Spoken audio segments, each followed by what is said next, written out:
Hey, what's up, guys? Welcome back to my channel. I'm Rashawn427, and actually today what we're coming here to talk about is actually CM Punk versus Seth Rollins. This match is actually going to take place on the first Raw on Netflix, January 6th, and I think that this is very interesting. They're actually doing it this ahead of time, just simply because this was supposed to be WrestleMania match last year until Drew actually took it over. We all thought it was going to main event. Maybe a good thing that it didn't happen because it wasn't going to main event, especially everything that happened with The Rock and everything like that. Then I'm thinking like, well, they can hold it off till Mania, which I think they could have, but then they want to build this show up so well. And just because they're doing it here doesn't mean they can't do that Mania. I mean, we gotten rematches at Mania plenty of times. I mean, the last year's world title match was a match we've seen multiple times before Mania. Drew McIntyre and Seth Rollins, even though that really wasn't supposed to be the match, but we got that literally multiple different times. So with that, it's kind of like, what can they do with this? Could they blow it off here? I don't think so. I think this is a multi-match feud anyway. It's interesting actually doing it on this show, but they want to make it bigger. And it's like you got the Roman and Solo match. I assume they'll do Cody and KO here as well. They really want to stack this. You got Cena, Rock. I mean, there's so many people who are going to be on the show. The show is going to be so big that this is going to be pretty much a pay-per-view. It's going to be bigger than Saturday Night's main event, probably bigger than the Rumble, to be completely honest. This is like right before the Rumble. This is going to be a huge, huge show. And with this match, what if this is the blow up? Let's say they do this and that's it.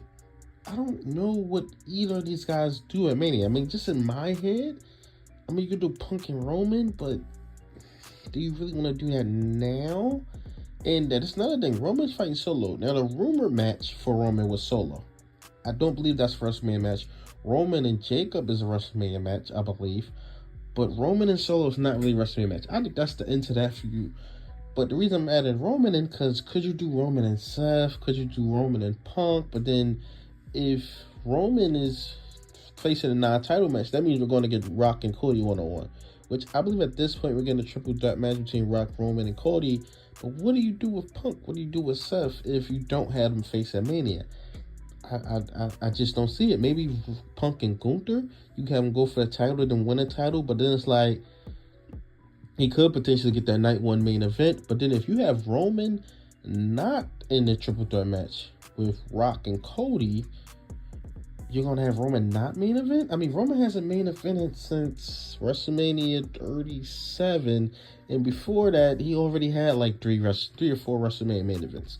So I just don't see Roman not being in the main event. I just don't see that. And will Punk get his main event match? I just don't see it this year, to be completely honest. I think I heard a couple people say that as well. I just don't see Punk getting his main event match. I don't know what they're doing with Night 1, Night 2. And a lot of people complain about the women not getting a main event. But for me personally, if it doesn't deserve the main event, it shouldn't get the main event. Like a lot of people saying Io and Bayley should main event. Like, what? Just because she won a Royal Rumble? You know how many people won a Royal Rumble and should have main event in WrestleMania and they didn't? Like, come on now. That was never going to main event. But I definitely think that they can do it here and do it at Mania.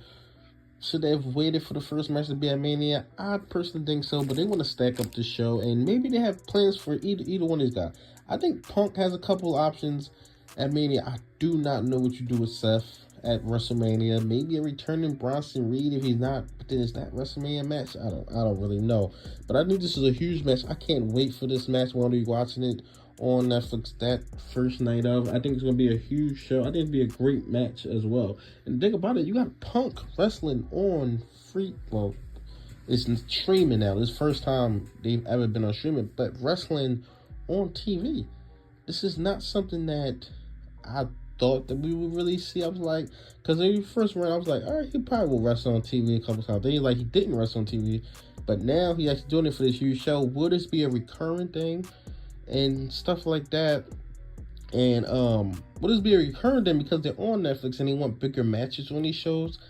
Maybe, maybe not. But then he could have wrestled a couple times in like this year at the end of the year, because he hasn't been at the pay-per-view since, well, he missed Saudi. He was at Survivor Series, but then he wasn't at Saturday Night main event. He didn't wrestle there. So This will be very interesting to see the way they use CM Punk since it's on Netflix and see what guys go over. Because I think Netflix said they want Punk, Roman, and Cody. Now, I don't know if that means Cena can go to SmackDown, but he's not full-time. Because you can't just deplete SmackDown. I mean, once you put those three on Raw, and you can say, well, you can move on to the SmackDown. I don't think that's the suffice for that. That's star power. I definitely think they're going to load up Raw. I mean, once you put those three on Raw, I mean, Raw automatically becomes the A show. I mean, the two biggest stars in the company are both on SmackDown. But once you move those three and have them on the same brand, because they're going to be switching stuff up, who can they suffice to go to SmackDown for that? Maybe like, I'm just trying to think of somebody in Raw. Maybe move Seth over. But then if you want to do Seth and Punk feud, keep it going. You got to keep Seth. But you're going to have Seth, Punk, Roman, and Cody on Raw, and then had The Rock show up on Raw. Because once Cody and Roman go to Raw, The Rock has no reason to show up on SmackDown. There's no reason for The Rock to show up on SmackDown. And I just don't see Triple H doing anything like that where he depletes SmackDown like they did in the past. Like where SmackDown just like, wait a minute, everybody who's on Raw. I just don't see, but with the biggest TV contracts they're getting, and that's one of the reasons that Netflix wants all these top guys. Because I remember when Roman went to SmackDown, I believe Fox wanted Roman. Like, they wanted Roman, and then it was like a bit in between them because they both wanted it. But maybe I could see Punk going to SmackDown. I mean, that could happen. Punk and Seth go to SmackDown because they see Cody and Roman as the biggest stars and stuff like that. But tell me your thoughts in the comment section below. What do you think about this CM Punk and Seth Rollins taking place on January 6th? I can't wait for the show. I think the show's going to be huge. We're definitely going to title change. I definitely think we're going to see like Liv Morgan and Rhea Ripley. I think that blows off right there. Like, comment, subscribe. Thanks for watching.